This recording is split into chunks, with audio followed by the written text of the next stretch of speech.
ये 4 minute 4 minutes राजनीतिक चर्चा है और इसमें जो सच्चाई है वो इस सदन में आने नहीं वाली। आप पूछते रहेंगे, वो जवाब नहीं कभी देने वाले, तो इस बात को छोड़ दीजिए आप। पहलगाम और सिंदूर की चर्चा क्यों हो रही है? इसलिए हो रही है कि ऐसा हादसा पहलगाम में दोबारा ना हो, इसीलिए हो रही है। और सिंदूर की कि भाई क्या हमारे पास इतनी शक्ति है कि पाकिस्तान हम ध्वस्त कर सकते हैं, इसीलिए बहस हो रही है। तो मैं आपको कुछ आंकड़े देना चाहता हूं। नड्डा साहब बैठे हुए हैं यहां। अक्टूबर 2024 में air chief marshal Amarpreet Singh addressed the Indian Air Force declining squadron strength, which had reached 31 squadrons, the lowest since 1965. Lowest since 1965.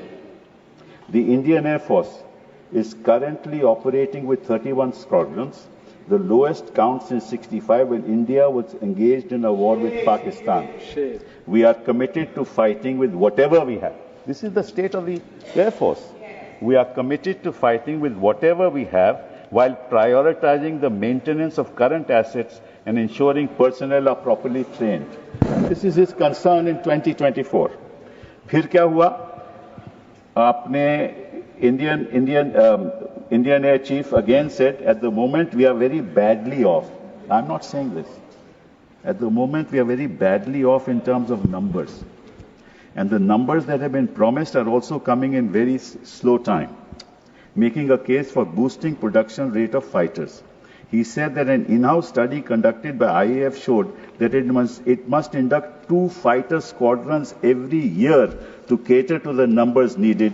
The existing have fleets which will be phased out. Now, what is that existing fleet that is being phased out? Your MiG-21 being phased out. Your MiG-29 being phased out. Your 2000 Mirages being phased out. So what are you left with? Su-30 MKI. Su-30 MKI is what you're left with. And the Rafale aircraft is a 4.5 generation aircraft. The fact is that China is now going to launch a 6th generation aircraft just now in 2025. We are looking for a 5th generation aircraft in 2035. Because the AMCA aircraft will be ready, prototype in 2028, will be in production in 2035. What will we do by then? And this, I'm not saying this. If you are so much concerned about the defense of our country, what have you done in the last 11 years while you were sitting in power?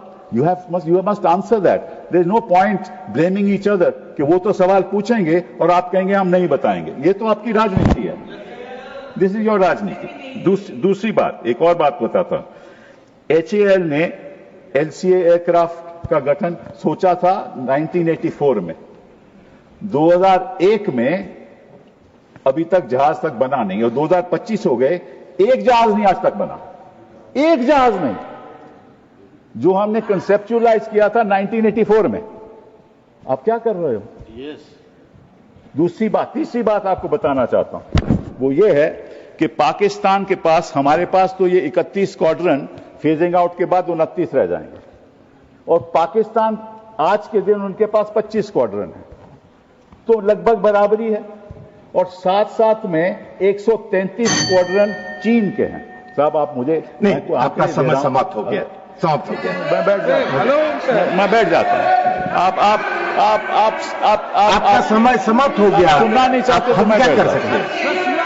Your time is over. मैं कोई विवादित बात नहीं कर रहा, मैं देश के प्रति बात कर रहा हूं, कोई विवादित बात कर रहा हूं। मैं देश के प्रति आंकड़े बता रहा हूं, देश की जनता को कि आप कितने संगीन हैं, आप अपनी देश की रक्षा के लिए क्या कर रहे हैं। समाप्त हो चुका है, इसलिए हमने बेल बजाया है। और मैंने अभी दूसरा स्पीकर को बुलाया है, doctor Sasmit Patra. Nothing will go on record. Doctor Sasmit Patra.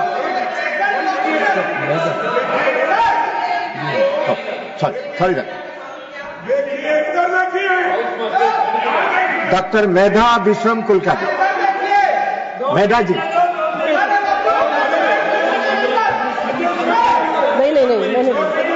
मैं नहीं बोलूंगा। Time is over. Nothing is going on record. Medha जी।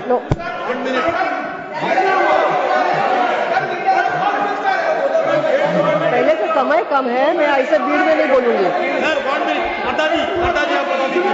उसको नहीं मिलेगा। That's 1 minute. I am giving you 2 minutes. Please complete in 2 minutes.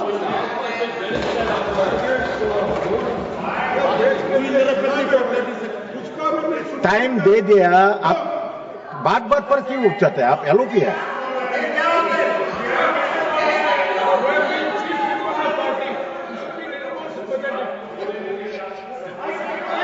Mic, ये तो हो गई हमारी प्रेपरेशन की बात कि हमारे पास इतना साधन नहीं है कि हम पाकिस्तान को ध्वस्त कर दें। और हम लड़ाई केवल पाकिस्तान से नहीं लड़ रहे, पाकिस्तान और चीन एक साथ है। वो सारी टेक्नोलॉजी चीन पाकिस्तान को दे रहा है, स्पेशली कि उनके पास तो स्टेल्थ एयरक्राफ्ट्स हैं।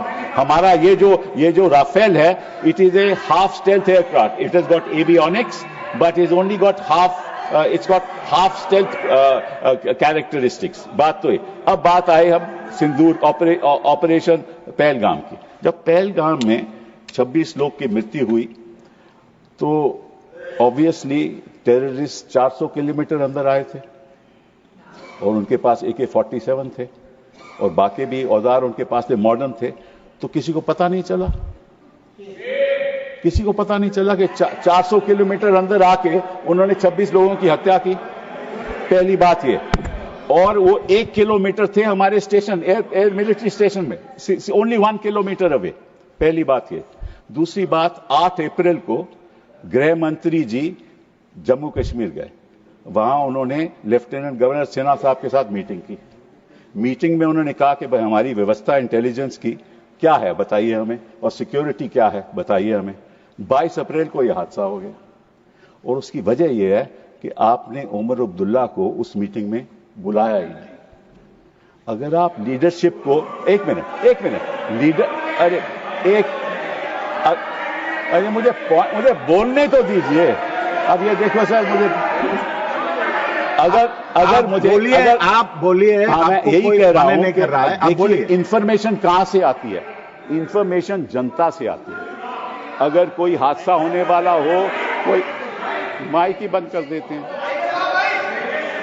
आप बोलिए माइक। और इंफॉर्मेशन कहां आती है कि टेररिस्ट एक्टिविटी होने वाली है? जनता से आती है।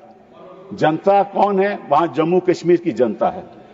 उसके लीडर कौन है? उमर अब्दुल्ला साहब। अब उनको मीटिंग में नहीं रखोगे, जनता के साथ आपका वार्तालाप नहीं होगा, बातचीत नहीं होगी, आपको इंफॉर्मेशन कहां से पहुंचेगी? धन्यवाद। इंफॉर्मेशन नहीं पहुंचेगी। और नड्डा साहब एक और बात, प्लीज डोंट इंटरप्ट। नड्डा साहब एक और बात बता दूं, आप 2014 में यूपीए सरकार चली गई।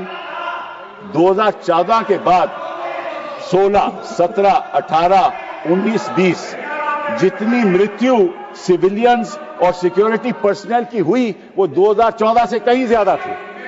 धन्यवाद। कहीं ज्यादा थी। धन्यवाद। मतलब क्या हुआ? धन्यवाद। 370 धन्यवाद डॉक्टर। आपने सब कुछ कर दिया।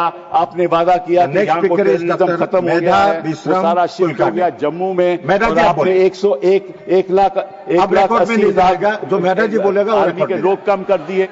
और ऐसी खबरें देखने के लिए सब्सक्राइब बटन को दबाएं, फिर बेल आइकन की घंटी दबाएं। अपना भारत को बचाने के लिए बहुत जरूरी है। हर खबर को शेयर करें, लाइक करें, कमेंट जरूर करें। शुक्रिया।